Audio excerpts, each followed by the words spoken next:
The 7 lives of लिया का episode 3 start होता है। दोस्तों, अगर आपने पिछले एपिसोड्स नहीं देखे हैं तो मैंने ऑलरेडी वीडियोस डाले हुए हैं। आप चैनल को सब्सक्राइब कर ले और आगे भी आपको बेहतरीन वीडियोस देखने को मिलेगी। लिया को अपने डैड के साथ दिखाया जाता है। लिया अपने डैड से स्टूफ के बारे में पूछती है। लिया का डैड बताता है कि स्टूफ इस्मिल के साथ ही मर गया। लिया अपने डैड से पूछती है कि उस दिन क्या हुआ था, मुझे अच्छे से बताओ। लिया का डैड बोलता है कि हम तीनों वर्ल्ड म्यूजिक डे में कॉन्सर्ट की तैयारी कर रहे थे। हमने इस्मिल का बहुत देर तक वेट किया पर वो हमें वहाँ दिखा ही नहीं। लिया अपने डैड से पूछती है कि फिर मोम आपसे उस बारे में क्यों नहीं बात करना चाहती। लिया का डैड बताता है कि इस्मिल बहुत ही ज़्यादा वीड के नशे किया करता था। उस रात भी उसने बहुत ही ज़्यादा वीड पी ली थी। लिया अपने डैड से पूछती है कि क्या उन्हें पता है कि इस्मिल का वीड का डीलर कौन था। उसके डैड के पास इसका कोई जवाब नहीं था। लिया मन ही मन सोचती है कि वो तो बस एक ही डीलर को जानती है, वो है पाई। वो एक लंबी सांस लेके खुद से कहती है कि वो कल सब कुछ क्लियर करके ही रहेगी। नेक्स्ट सीन में लिया और उसकी सहेली वीडियो कॉल पर बात कर रहे होते हैं। लिया कहती है कि उसने इस्मिल को कभी ऐसे बिहेव करते नहीं देखा था। उसकी सहेली कहती है कि लिया को अपने आप को टॉर्चर करना बंद कर देना चाहिए और अब इन सब चीज़ों से बाहर निकलकर अपना नया चैप्टर शुरू करना चाहिए। लिया कहती है कि वो ऐसा कर ही नहीं पा रही, उसे सब कुछ पता करना है और वो कहती है कि वो ज़रूर इस्मिल को बचा सकती है, सब कुछ बदल सकती है। बाहर हैवी रेनफॉल हो रही है। लिया और उसकी सहेली फिर से बात करने लगती है।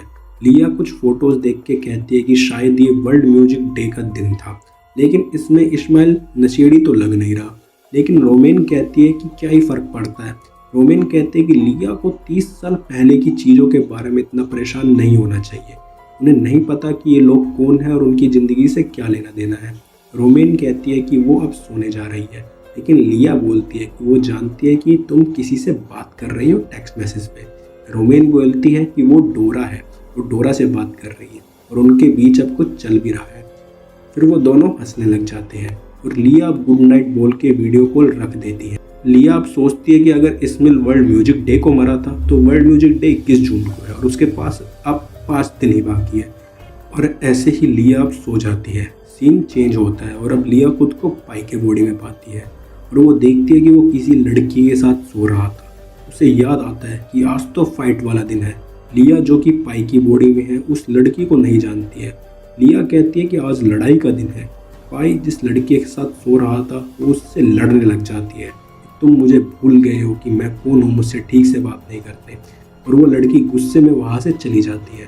अब लिया मतलब कि पाई तैयार होती है कॉलेज के लिए, निकल पड़ती है।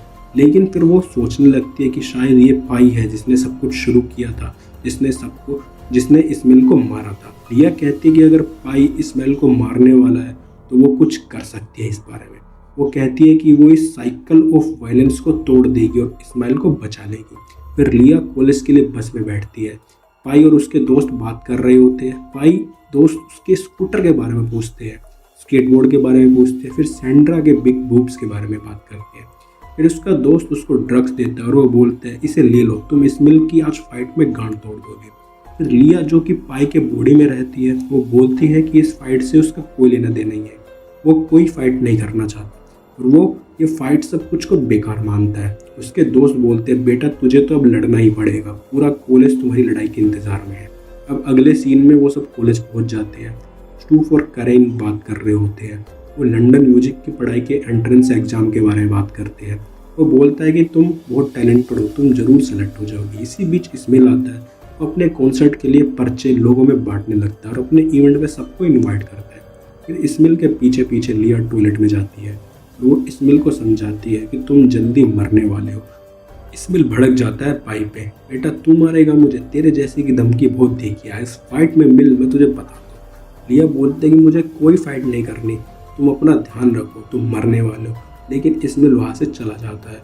लिया के दिमाग में अब भी यही सब चल रहा होता है कि आज की फाइट में इस्माइल पाई को मारता है और 4 दिनों के बाद पाई इस्माइल को जान से ही मार देता है। लिया सोचते कि आज की फाइट में अगर मैं ही इस्माइल को मारूं तो फिर पाई बदला लेगा नहीं। फिर लिया मतलब पाई भी वहाँ से चली जाती है। जेनिफर मिलती है जिसके साथ सुबह सुबह वो उठा था और उसकी लड़ाई हो गई थी। फिर पाई उसे सॉरी मांगता है लेकिन उसके दोस्त उसे मोटी मोटी कह के चिढ़ा रहे होते हैं। लेकिन लिया पाई के बॉडी में जो थी वो थोड़ा दिल की साफ थी, तो वो फिर से जेनिफर से माफ़ी मांगती है और बोलते हैं कि तुम बिल्कुल मस्त दिखती हो। लेकिन जेनिफर बोलती है तुम तो मेरे साथ शर्म आती थी ना। लेकिन इसी बीच लिया मतलब पाई जेनिफर को सबके सामने किस कर लेता है और लिया पाई की थोड़ी बेइज्जती भी कराने के चक्कर में स्केटबोर्ड चलाने लगती है सबके सामने और बार बार गिरती है। सब हैरान हो जाते हैं कि पाई तो एक्सपर्ट था इसमें, इसे क्या हो गया। और अब फाइट का सीन स्टार्ट हो जाता है जहाँ इस्मिल जो है पाई को बहुत मार रहा होता है। इसी बीच जेनिफर जो है पाई को बचाती भी है, लेकिन इसी का फ़ायदा उठा करके लिया इस्मिल के अंडे फोड़ देती है और सब पाई को फिर विनर ही डिक्लेयर कर देते हैं। लिया अपने प्लान में सक्सेसफुल हुई, अब पाई जीत गया है तो वो अब इस्मिल से रिवेंज भी नहीं लेगा और उसे मारेगा भी नहीं। फिर पाई घर पहुंचता है और उसे उधर उसका बाप उस पर बहुत भड़क रहा होता है कि अब तुम गुंडागर्दी भी करने लगे।